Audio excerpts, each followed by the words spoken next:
Education point study में आप सभी का स्वागत है। तो क्लास 12 कक्षा 12वीं की पॉलिटिकल साइंस की दो किताब है।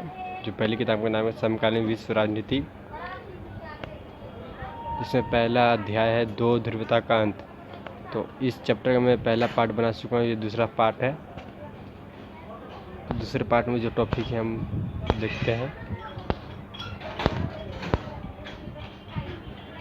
जो पहला टॉपिक आता है द्विध्रुवता का अंत या दो ध्रुवता का अंत।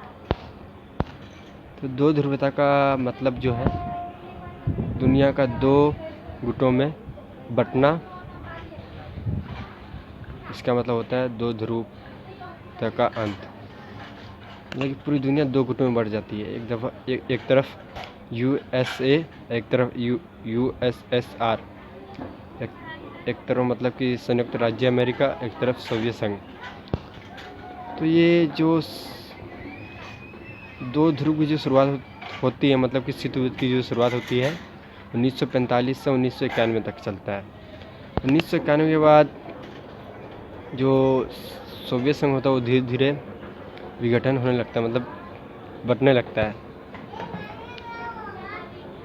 तो यूएसए की विचारधारा पूंजीवादी थी और यूएसएसआर जिसकी विचारधारा साम्यवादी थी। शीत युद्ध का मैं मतलब बता देता हूँ। जब दो देशों के बीच में संघर्ष, तनाव तथा युद्ध जैसी स्थिति उत्पन्न हो जाए लेकिन वास्तव में युद्ध ना हो। मतलब कहने का मतलब ये है कि जब दो देशों के बीच में संघर्ष और तनाव और युद्ध जैसी स्थिति हमें देखने को मिलती है लेकिन रियल में युद्ध नहीं होता, दोनों एक दूसरे को ऊंचा बताते हैं। अर्थव्यवस्था के मामले में, संसाधन के मामले में, विकास के मामले में। नेक्स्ट टॉपिक है हमारा सोवियत संघ के विघटन के प्रमुख कारण। मतलब सोवियत संघ कैसे विघटन हुआ, मतलब कैसे टूटा, इसके बहुत सारे कारण हैं। पहला पॉइंट नौकरशाही का शिकंजा।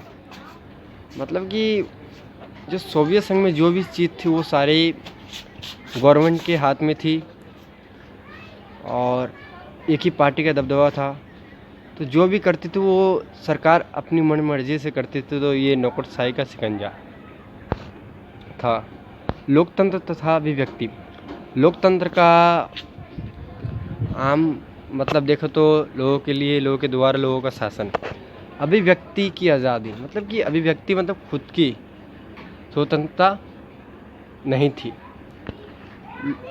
जनता अपने भाव को रख नहीं सकती थी। तो अभिव्यक्ति की आज़ादी का ना होना। लोग अपनी भावनाओं को चुटकुलों तथा कार्टूनों के माध्यम से व्यक्त करते थे क्योंकि वहाँ बोलने की आज़ादी नहीं थी सोवियत संघ की जनता को। तो वहाँ के लोग जो थे, जो अपनी परेशानी को या अपनी भावना को चुटकुलों तथा कार्टूनों के माध्यम से व्यक्त करते थे। तीसरा पॉइंट है कम्युनिस्ट पार्टी का दबदबा। जो सोवियत संघ में जो थी एक ही पार्टी थी, वो बहुत समय से शासन करते आ रही थी। कम्युनिस्ट पार्टी का दबदबा, तो वहाँ एक ही पार्टी थी।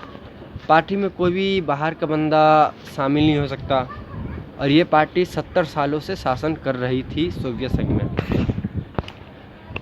चौथा पॉइंट हमारा रूस का दबदबा। जो सोवियत संघ में जो सबसे बड़ा जो गणराज्य था वो रूस था। रूस 15 गणराज्यों में से एक था, पर हर मामले में इसी का दबदबा था क्योंकि रूस एक बहुत बड़ा गणराज्य था संयुक्त सोवियत संघ का। ये शॉर्टकट में यूएसएसआर कहते हैं। पांचवा पॉइंट है संसाधनों का गलत प्रयोग। मतलब कि जो सोवियत संघ के जो सरकार थी वो संसाधनों का प्रयोग हथियार बनाने में करती थी और देश में लोगों की स्थिति क्या है उस पर ध्यान नहीं देते।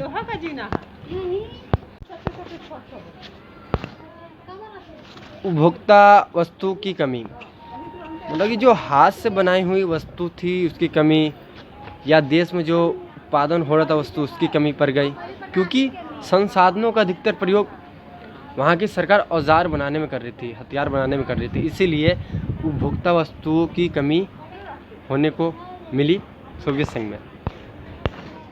छठा पॉइंट है प्रौद्योगिक और बुनियादी ढांचे में पश्चिम के मुकाबले पीछे रहना। मतलब कि वो अपने संसाधनों का प्रयोग कर रहे थे औजार बनाने में, उन्होंने टेक्नोलॉजी पर ध्यान नहीं दिया, जो उनका बेसिक स्ट्रक्चर है उस पर ध्यान नहीं दिया। पश्चिम के मुकाबले पश्चिम के जो देश है वो काफ़ी विकसित थे और विकास के मामले में आगे चले गए थे, तो इसीलिए वो प्रौद्योगिक और बुनियादी ढांचे के मामले में पीछे रह गए। सातवां पॉइंट है मिखाइल गोर्बाचेव की असफल नीति। जो मिखाइल गोर्बाचेव जो वहाँ नीतियाँ जो लाए थे वो असफल रहा, लेकिन ये काम उन्होंने सोवियत संघ की जनता की भले के लिए किया, लेकिन बट ये चीज़ सफल नहीं हो पाया। उन्होंने लोकतंत्र को बढ़ावा दिया। मैंने लोकतंत्र का मतलब आपको बता दिया, पर सोवियत संघ की संस्थाओं में आए कमियों को दूर करना चाहते थे। जो मिखाइल गोर्बाचेव थे उनका मेन मोटिव था कि सोवियत संघ की जो संस्था है उसमें जो भी कमी है उसको दूर करना था। उनकी दो नीति थी, पहला खुलापन और पुनर्रचना। इंग्लिश में कहे तो ग्लासनोस्ट और पेरेस्ताइका। खुलापन का मतलब होता है लोकतंत्र व्यवस्था बढ़ावा, मतलब लोकतंत्र को बढ़ावा दिया जाता है। अभिव्यक्ति की स्वतंत्रता। खुलापन में क्या है, लोगों को आज़ादी दी जाती है। पुनर्रचना, अर्थव्यवस्था को विकास की पटरी पर लाना, मतलब अर्थव्यवस्था को सही दिशा में लाना। विकास कैसे, विकास के बारे में पता होना।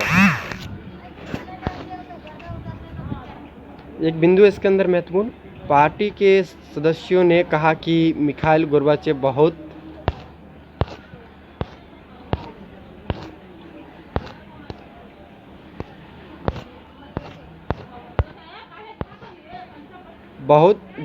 जल्दीबाजी कर रहे हैं। पार्टी के सदस्यों ने कहा कि मिखाइल गोर्बाचेव बहुत जल्दीबाजी कर रहे हैं। जो उनके पार्टी के जो भी मेंबर थे वो कह रहे थे गोर्बाचेव को। लोगों का मानना था कि मिखाइल गोर्बाचेव काफ़ी स्लो काम कर रहे हैं। लोगों को महसूस होने लगा, वहाँ की जनता को, कि मिखाइल गोर्बाचेव जो है वो बहुत ही स्लो कार्य कर रहे हैं सोवियत संघ।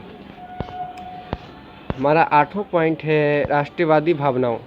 राष्ट्रवादी का मतलब है देश के प्रति सम्मान, प्रेम, देशभक्ति की भावना।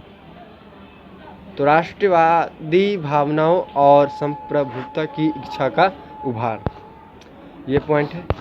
तो हमने सोवियत संघ के विघटन के कारण थे, वो 8 कारण थे, मैंने बता दिया इस टॉपिक में। नेक्स्ट टॉपिक देखते हैं बर्लिन की दीवार।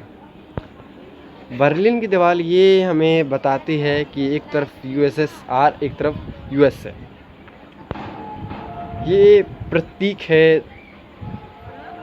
दोनों ध्रुव को बताने का। तो पहला पॉइंट है पूंजीवादी दुनिया और साम्यवादी दुनिया के बीच विभाजन का प्रतीक। ये पूंजीवादी दुनिया और साम्यवादी दुनिया को बांटती है, उसका प्रतीक है। तो क्वेश्चन में एमसीक्यू वेश आ सकता है क्वेश्चन, पूंजीवादी दुनिया और साम्यवादी दुनिया के बीच में अंतर क्या है, क्या इसका प्रतीक है। सेकंड पॉइंट, ये दीवार पश्चिम बर्लिन को पूर्वी बर्लिन से अलग करती है। मतलब ये दीवार जो पश्चिम बर्लिन को पूर्वी बर्लिन से अलग करती है।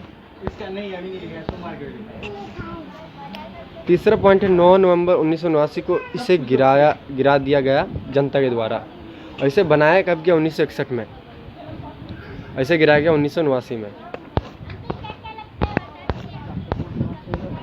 एक बिंदु है इसके अंदर, 1991 के दिसंबर में बोरिस येल्त्सिन के नेतृत्व में 3 बड़े गणराज्य रूस, यूक्रेन और बेलारूस ने सोवियत संघ की समाप्ति की घोषणा की।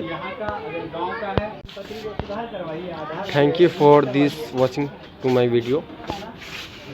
इसका अगला पार्ट आपको कल मिल जाएगा।